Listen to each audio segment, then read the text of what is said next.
एक जंगल था और उसमें एक शेर रहता था।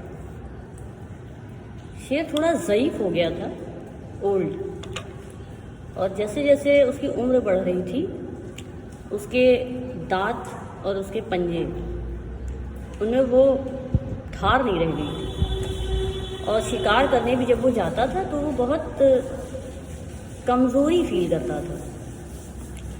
तो उसने सोचा कि कुछ ऐसा जुगाड़ निकाला जाए जिससे कि मुझे शिकार पे ना जाना पड़े, शिकार मेरे पास आ जाए। तो उसने खुराफात सोची। उसने पूरे जंगल में ये खबर उड़ा दी कि शेर बहुत बीमार है, वो अपनी आखिरी सांसें गिन रहा है, हिल भी नहीं पा रहा है और वो अपनी गुफा में पड़ा हुआ है। ये खबर सुन के सारे जानवर बड़े हैरान हुए और एकाध उसको देखने उसके पुरसे के लिए आने लगे। अब शेर क्या करता था, जब कोई जानवर उसके पुरसे के लिए आता था तो वो उससे कहता था कि मुझे न दिखाई दे रहा है न सुनाई दे रहा है, तुम थोड़ा सा करीब मेरी गुफा के अंदर आओ तो मैं तुम्हें सुन सकूं, देख सकूं। और जब वो भोला सीधा जानवर ऐसा करता था तो शेर उसको दबोच लेता था और खा जाता था।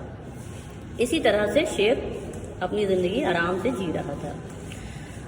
तभी एक दिन लोमड़ी उससे मिलने आई, फॉक्स। लोमड़ी चालाक होती है, सब जानते हैं। लोमड़ी जब उससे मिलने आई तो शेर ने यही ट्रिक उसके साथ भी आजमाई। अब लोमड़ी, क्योंकि लोमड़ी थी, उसके पास अक्ल थी, उसने पूरी सिचुएशन का जायज़ा लिया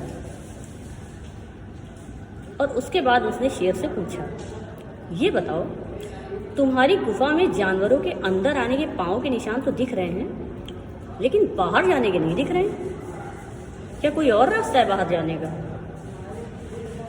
शेर समझ गया था कि उसकी चालाकी पकड़ ली गई है तो वो चुप रहा और लोमड़ी, क्योंकि समझ ही गई थी कि सच क्या है, वहाँ से चली गई। तो moral of the story is कि हमें कोई भी डिसीजन लेने से पहले बहुत सोच समझ लेना चाहिए। किसी की भी बातों में हमें आसानी से नहीं आना चाहिए। अगर कोई हमको सब्ज़ बाग दिखा रहा है, अच्छे बेनिफिट्स बता रहा है, तो हमें उसकी बातों में इजीली नहीं आना चाहिए। हमें पूरी सिचुएशन का जायज़ा ले लेना चाहिए, समझ लेना चाहिए, उसके बाद ही कोई निष्कर्ष, कोई डिसीजन लेना चाहिए, कोई निर्णय लेना चाहिए।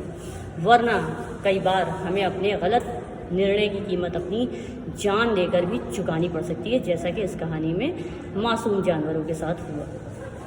तो कोई भी डिसीजन लीजिए, सोच समझ के लीजिए। किसी की भी बातों में आसानी से कभी मत आइएगा, समझ लीजिएगा, उस बंदे का बैकग्राउंड चेक कर लीजिएगा।